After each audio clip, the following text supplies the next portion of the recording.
Hi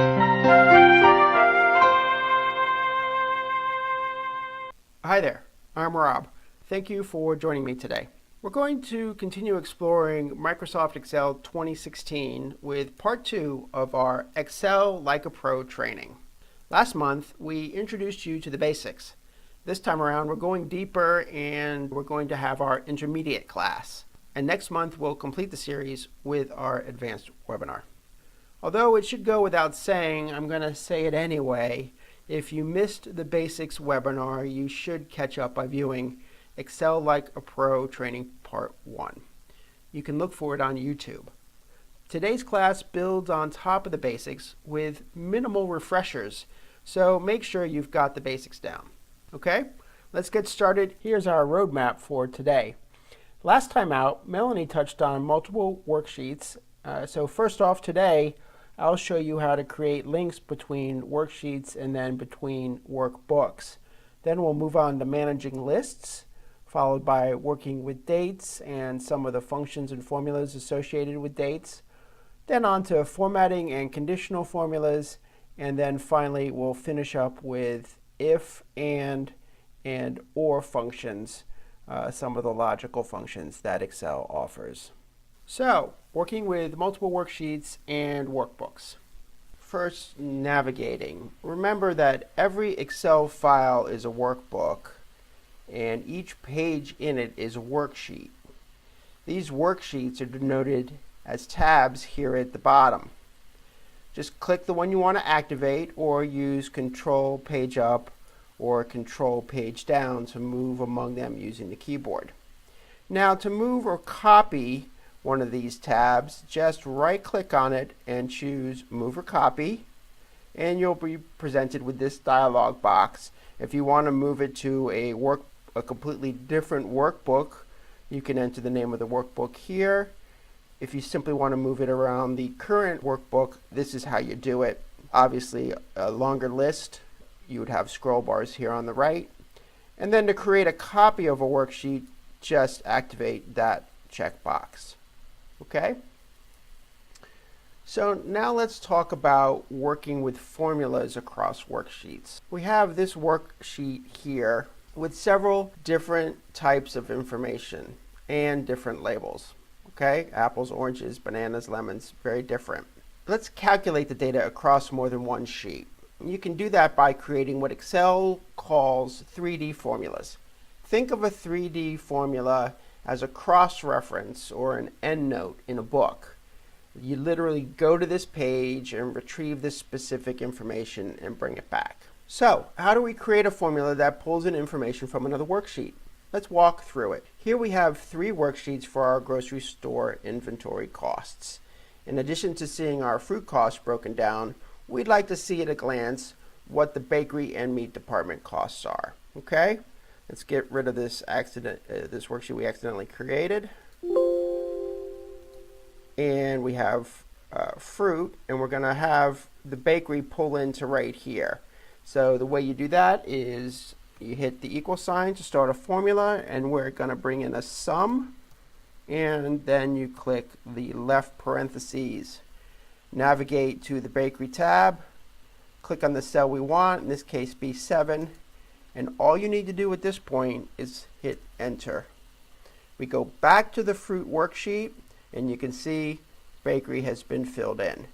Now let's do it again, but this time we don't want the full range of the meats. We just want a couple of the meats. So again, equal sum, left paren, click the meats tab, and this time we want chicken, and we're going to hold down the control key and choose fish.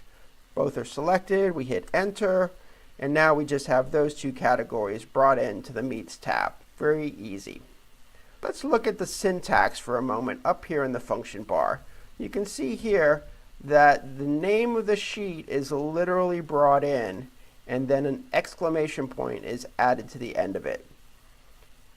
And then, of course, the cell reference. Later, when we look at workbooks, you'll see that there's a specific syntax for them as well. Okay, so that's a look at using 3D formulas to link together worksheets. And it's a great method to build summary or master worksheets that bring data together in one place. It's also the method you'll have to use if the labels and data types are different from worksheet to worksheet, like in our case where we have different fruit categories and we have different breads and bakery items and different meats. Okay? So you definitely want to be using 3D formulas for worksheets such as these. But let's look at another method for linking worksheets, and in this case we've been very organized in setting up our data, meaning our labels and data ranges don't change from worksheet to worksheet, and we want to bring the data together without typing in 3D formulas. In that case, we can use an Excel tool called Consolidate Data. Let's say that you have a sales team and a weekly report of each rep's sales. You have a sheet for each week, week 1, week 2, week 3, and week 4, and you'd like to total that data into a monthly report. There are 2 ways to consolidate this data, by position or by category. Let's spend a few moments on the definitions of both of these. First, consolidation by position. When the data in the source areas is arranged in the same order and uses the same labels. Use this method to consolidate data from a series of worksheets, such as departmental budget worksheets that have been created from the same template. So that's consolidate by position. Consolidation by category is when the data in the source areas is not in the same order, but uses the same labels. Use this method to consolidate data from a series of worksheets that have different layouts but have the same data labels. For our purposes here, I'm only going to demonstrate consolidation by position because in general it is an organizational best practice. Once you're aware of the power of this tool, you'll want to set your sheets up to take advantage of it.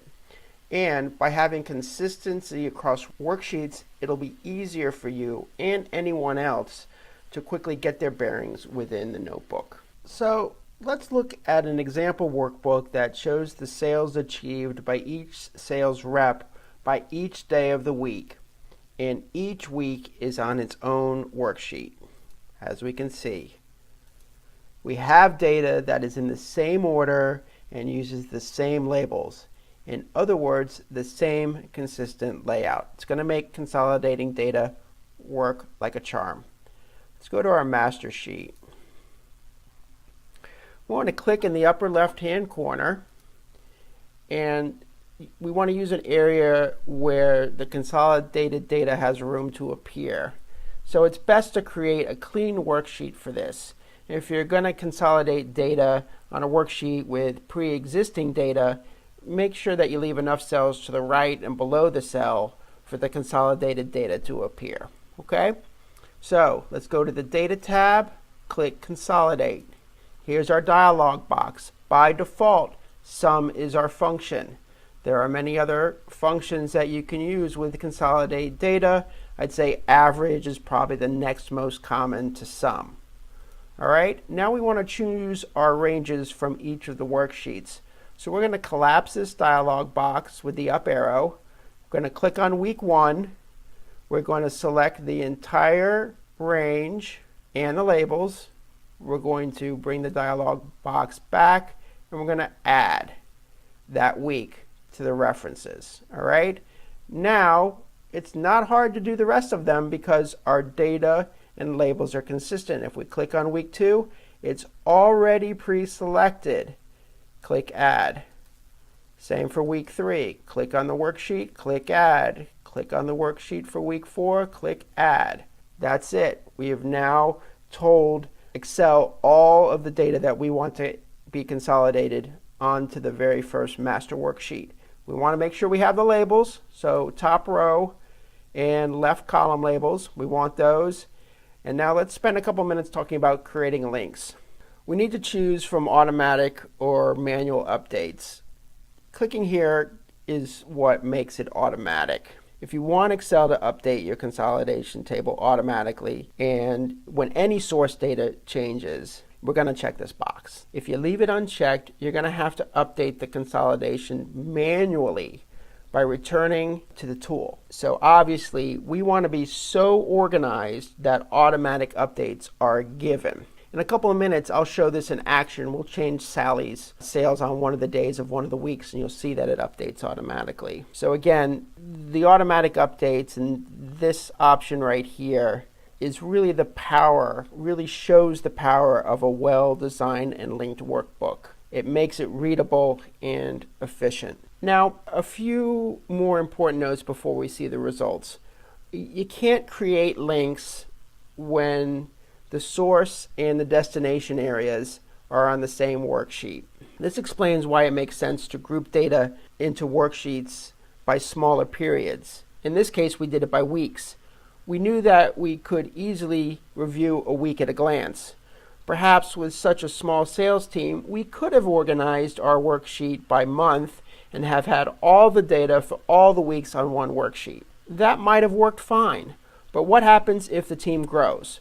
Perhaps the sheet would eventually become too long to review without scrolling. It's some food for thought. Remember, before you build a worksheet, you want to ask yourself, how do you want to see and analyze the results? How much detail is needed to draw a conclusion? And what is the most important data for decision makers, whether that's you or your manager? All right, so back to our work at hand. Press OK, and Excel will generate the consolidation for you. It will be unformatted, so it's up to you to format it, but you only need to do that once unless you didn't choose automatic, you didn't choose create links, and you have to run manual consolidations repeatedly.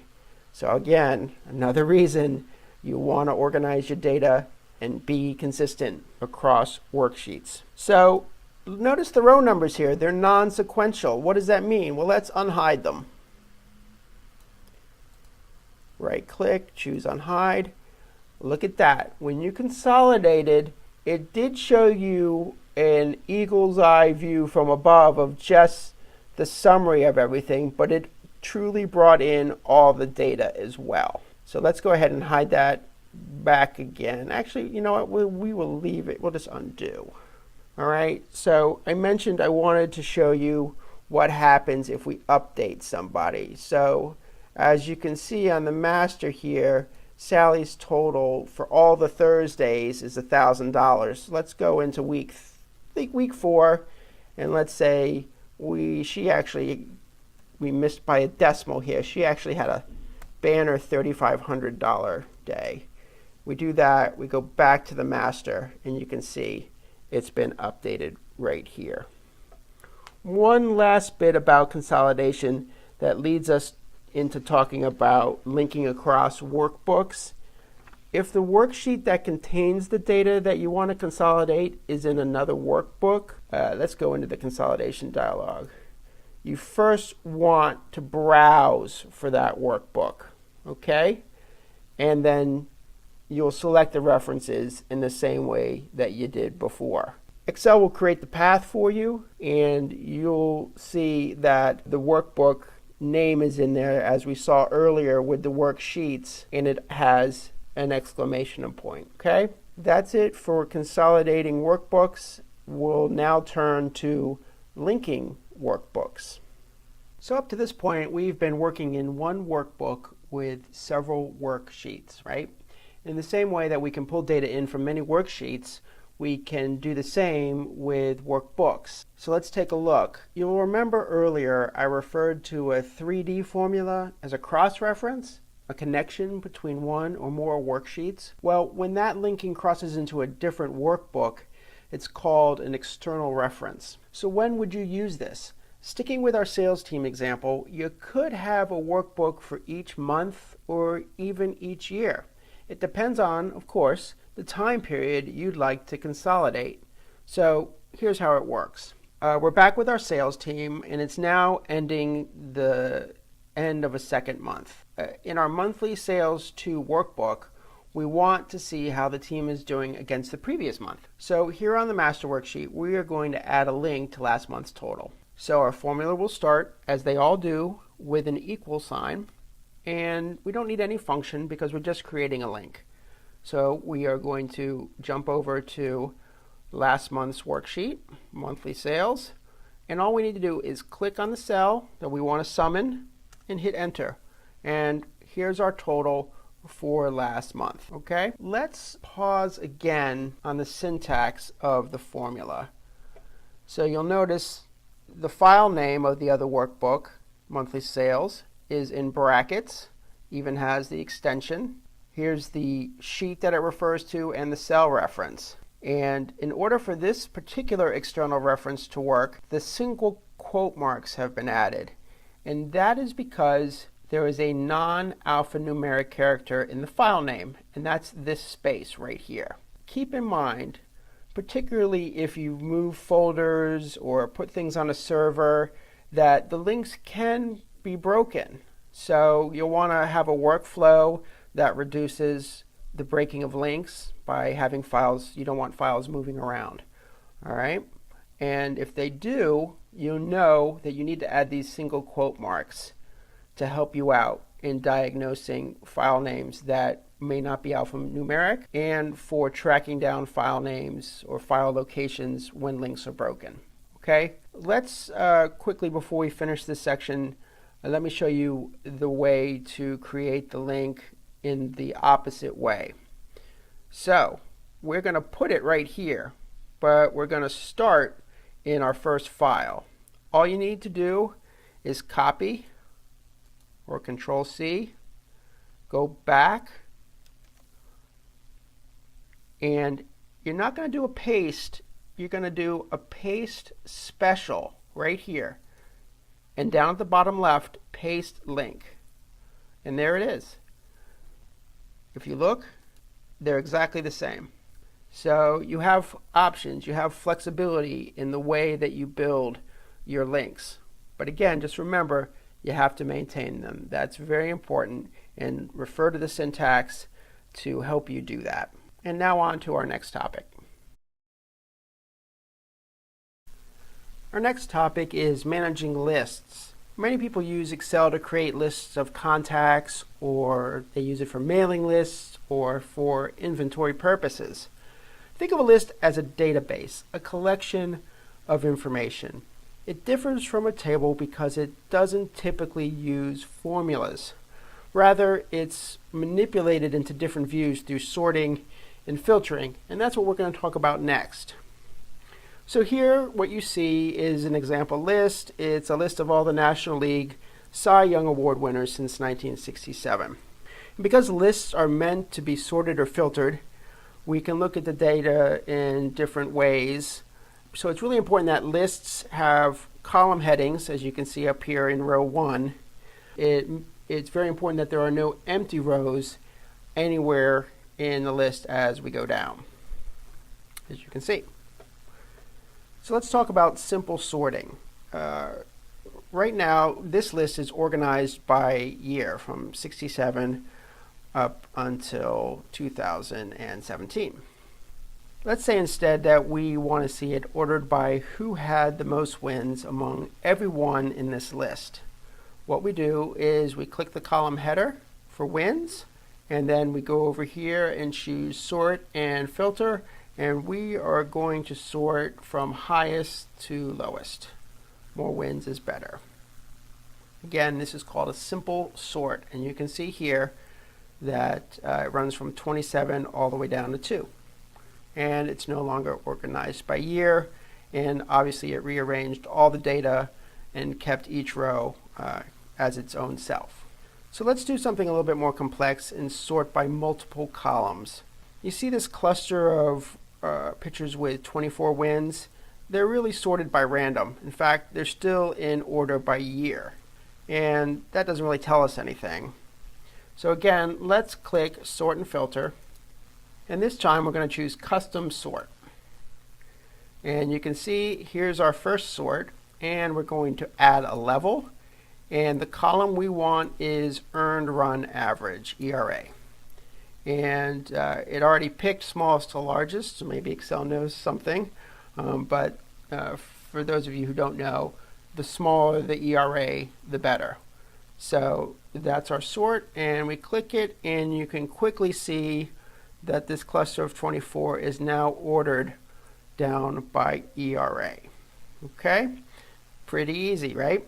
So next we're going to look at auto filtering. This is a way to include and exclude any row data.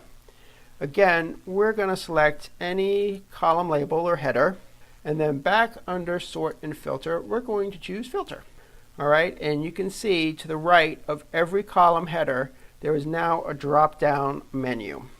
Let's see who among these Cy Young Award winners was eventually elected to baseball's Hall of Fame. That's this column here, HOF, and we click the drop-down, and we're going to deselect everything first, and then we're going to choose Y, which in this case means yes, they were elected to the Hall.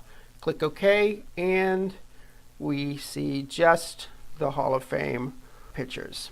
So let's go a little bit deeper now. And wait, let me tell you, before we do that, you'll notice that next to Hall of Fame here, there is this filter icon. So that's an easy way of looking here at a glance and seeing that this table is filtered by this column. So now let's go deeper and order these Hall of Famers by number of strikeouts. And we'll do this by customizing the filter. Just click the drop-down menu next to strikeouts, and we are going to choose largest to smallest. So now we're in order by strikeouts. Whoever had the most is at the top. Now we're going to do one more filter adjustment. We're going to see how many of these Hall of Famers won their Cy Young Award with fewer than 20 wins. Next to wins, again, click the drop-down menu, and under filter, or in this case number filters, we're going to choose less than, and then we'll punch in 20 for 20. Click OK, and these are the pitchers who won fewer than 20 games and won the Cy Young Award. And you can see in some cases it's a relief pitcher. The last thing we're going to talk about in this topic area is how to sum up the totals. So let's say we wanted to see how many of what the total number of strikeouts that these half dozen or so pitchers had over the course of time. It's as simple as clicking the bottom and then clicking auto sum and hitting enter. Now one thing that's nice about this, if you are to take off the filter, you can see that it automatically updates the subtotals. So you could take off all the filters, return the list to its pretty close to its original form, and from 1967 to 2017, this is the number of strikeouts from these pitchers. That is our overview of managing lists. Now on to our next topic, working with dates. Dates and times are two of the most common data types people work with in Excel, but they can be frustrating to work with because Excel uses a serial number to represent a date instead of the typical month, day, and year, and hours, minutes, and seconds that we're used to in our day-to-day lives. It's further complicated by the fact that dates are also days of the week, like a Monday or a Friday, even though Excel doesn't specifically store Mondays and Fridays and other days in the cells. For example, we see March 27th, 2018 and 2:17 p.m. and Excel sees 42821 and 0.0951, etc. Obviously, serial numbers are not intuitive to use, but fortunately, Excel has a set of functions to make it easier to find and use dates and times. You'll find the date functions on the formula part of the ribbon under date and time. Quite a few to choose from. For our purposes today, we're going to focus on today and now. So looking first off, the today function is useful when you need to see the current date displayed in your worksheet. And it will give you your current date regardless of when you open the workbook. It's going to always update it to today's date. The today function is also useful for calculating intervals. So here's a quick example. You might use this formula to calculate someone's age. So we put in equal the year function, and then here's today. And today always has this open and close parentheses with no information in it. So that's just going to calculate whatever today is on your computer, and it's going to then subtract the years. Okay? So that formula for someone born in 1965, as of this date, or at some point this year, they'll turn 53. Okay? Now, the now function takes the today function a step farther by including the time. It can calculate a value based on the current date and time and have the value updated each time you open the worksheet, just like with today. So that's two basic formulas. We're not going to go into any more depth with them since their use can be so wide and varied. But what I do want to do now is show you formats of dates. If you go back to the home ribbon, you'll find your formattings here. Let's go down, and we have a short date and a long date, as well as more number formats here. And under date, you can see many ways of displaying your information. So if you remember from a few moments ago, I talked about the serial numbers. So you can have Excel calculate using its own system, and then you can have your information, your dates and times displayed in any manner you would like. Now on to a demo of using dates and formulas. Let's check back in with Sally and the sales team. Let's say that we'd like to see the actual date here instead of the day of the week. So first we'll change Monday to, let's start with next week, 4/2/18. And then we just, for Tuesday, we will make a little formula here, B1 plus 1. So we'll take Monday's date and add a day to it. And then let's just copy and paste the rest of the week. And then we can copy the entire set of labels, go to week 2, copy, paste, and we're going to do 4/9/18, and that'll do the rest. So really easy to go and populate your worksheet with the date of each day rather than the day of the week. Now, let's do something a little more complex using a date function, and we're going to figure out how many days are left in the month. All right, and the way we do that is we start our function with an equal sign and then date, and we're going to put in the end of the month. So that's 2018 for the year, 4 for the month, 30 for the day, and then we're going to subtract today's date. Today, open paren, close paren. That's all you ever need for that.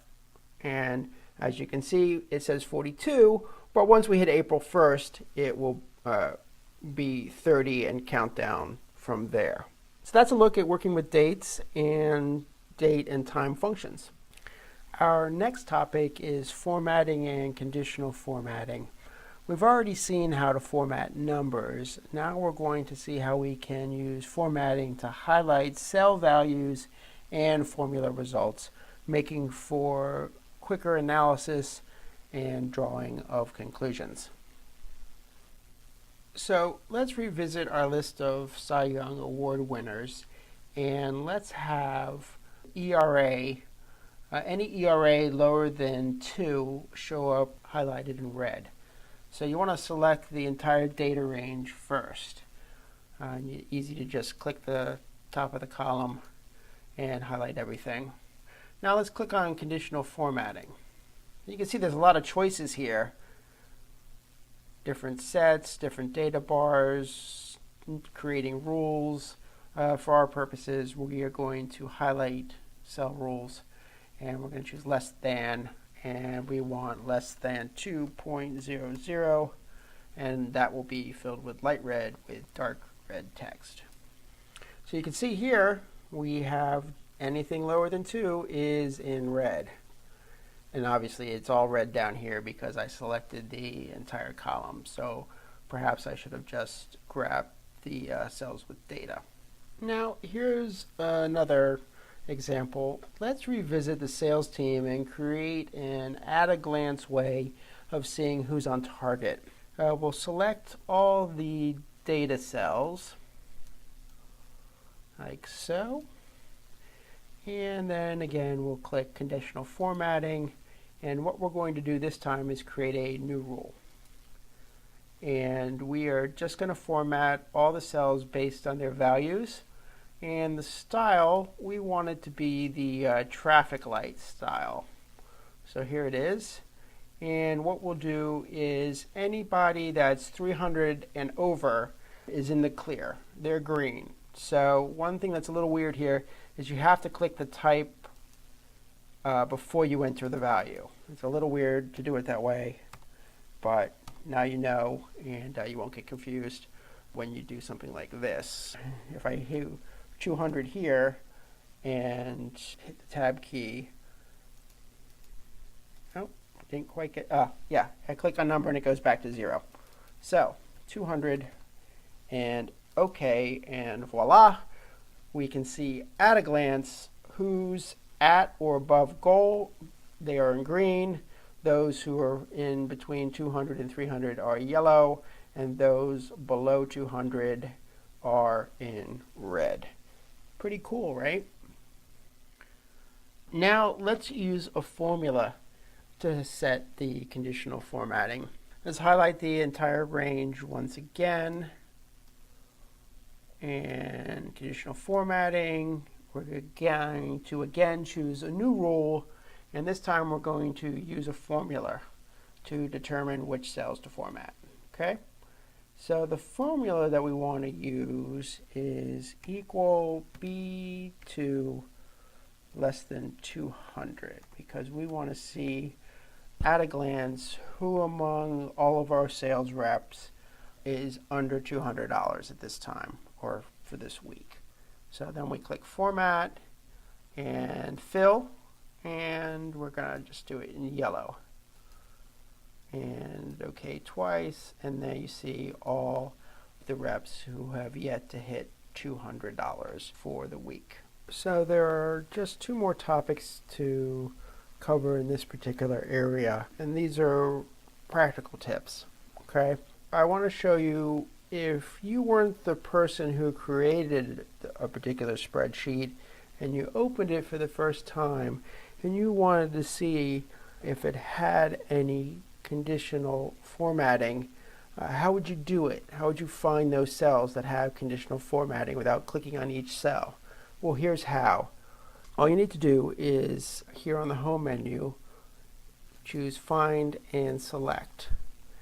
And we're going to look for conditional formatting. And you can see here that this entire block had conditional formatting assigned to it. So that's a really easy way to find conditional formatting. Now, the other thing I wanted to show you is what if you wanted to apply this conditional formatting to other sheets in this workbook. That is really easy, but not that intuitive. What have we done? We've done conditional formatting. So what does that mean? We can use the Format Painter. Click it once if we're going to format just one block, but we'll do a couple. So click Format Painter twice, and then we're going to go back to this worksheet, paint over it. You know what I did? I deselected the Format Painter by mistake. So 2 clicks. See the paintbrush icon? Now we go to week 3, paint it. Week 2, paint it. And week 1, paint it. Very easy. Okay?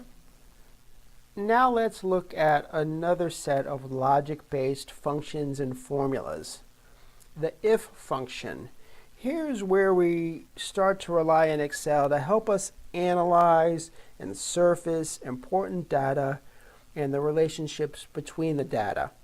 In the same way that conditional formatting helps us see when certain conditions are true, The if functions and related formulas reveal when certain criteria are met, when certain things are in fact true.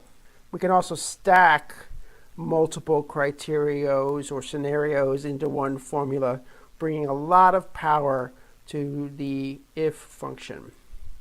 Anyway, let's pause for a second and look at how Excel explains the if function, because the language of this function can take a little while to fully understand. So the if function defined. The if function checks whether a condition is met, and it returns one value if that condition is true and another value if it's false. So looking at the syntax here, the logical test is any value or expression. So does cell B2 equal 200? If the value is true, then perhaps we display the word yes in a cell to the right of B2. And if it is false, then we say no to the right of B2. So let's build a formula looking at each part of this as we go. Back again with our sales team. It's nearing the end of the month, and we've introduced a couple of sales bonus opportunities. The first is a sales goal of $800 for each rep. In our spreadsheet, we want a simple yes or no to appear in this column here. Okay? So here's the formula. The logical test value is going to use the amount in the difference column, right? Column I. Because any difference greater than 0 means the rep has exceeded the goal of 800. So let's start with that. Equal if I2 is greater than 0, comma, what we wanted to do if the value is true is answer the question yes, and then if it's false, no. Whoops, we need the parentheses.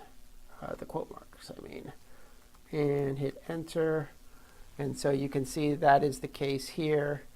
This rep has exceeded it, so it's yes. And we can just copy these all the way down like so. And you can see the test is instantly run, and we have the answers. Now let's turn our attention to this top sales column. And imagine that not only can our reps earn a bonus for sales of 800 or higher, but that whoever sells the most wins a prize. So we need a formula with a function that compares each rep to the other 4 reps and returns only one winner. And that function is called AND, A-N-D. It's probably self-evident, but the AND requires the formula to find more than one truth to return a logical test of true. In other words, considering our team here to have gotten to the value of true, Chester's difference would need to be greater than Sally's and Joe's and Maria's and Abdul's, right? So this is how that formula is written. We already know that Chester's our winner, so as not to make things anticlimactic, we'll go ahead and build our first formula around him. So bear with me because we got to type a little bit. So the formula is if and then we're going to say, again, we're using the difference column. I5 for Chester is greater than Sally's. I2 is greater than Joe's. I3 is greater than Maria's. I5 is greater than I4. And I5 is greater than I6. We close it, comma, and we're going to just have it say winner, and then nothing if that's not the case, and then close it. Hit return, and we can see that Chester is our winner. Now I've pre-filled this with another column of the same formulas. Let's unhide that. So here's top sales, and you can see that it's the winner, but as you can see, while I can copy and paste this first formula to each of these, we then need to go in and hand edit each one. So all of these will start with I2 and have all the rest of 3, 4, 5, and 6. This will be I3 and have I2 and I4, 5, and 6, etc. down the row. So that is how we do function within an if-based formula. Now there is one more common function that is also a companion function to the if function, and that is the or function. So let's imagine that there is a third and admittedly dire circumstance that could occur to one or more of our sales reps. Whoever does not make the sales goal or does not sell at least 3 premium upgrades is going to get fired. We'll call this the Glenn Gary, Glenn Ross situation for those who have seen the movie. In other words, even if a rep misses the sales goal of $800, they can still be safe if they sell at least 3 upgrades, okay? 3 premium upgrades. So here's how that formula is written. Just like we saw with the AND function, we will nest the OR right after our IF function. So let's start up here. In M2, we'll hit equal if, and then OR, if, or, let's move my mouse a little bit so you can see better. And we're going to say if I2, again using the difference column, I2 is greater than, and let's do equal to 0 because technically 0 means they met the goal, equal to 0, and then comma, or L2 is greater than 2. Close that, and comma. We're going to do safe if our expression is true, and we're going to do fired if it is false.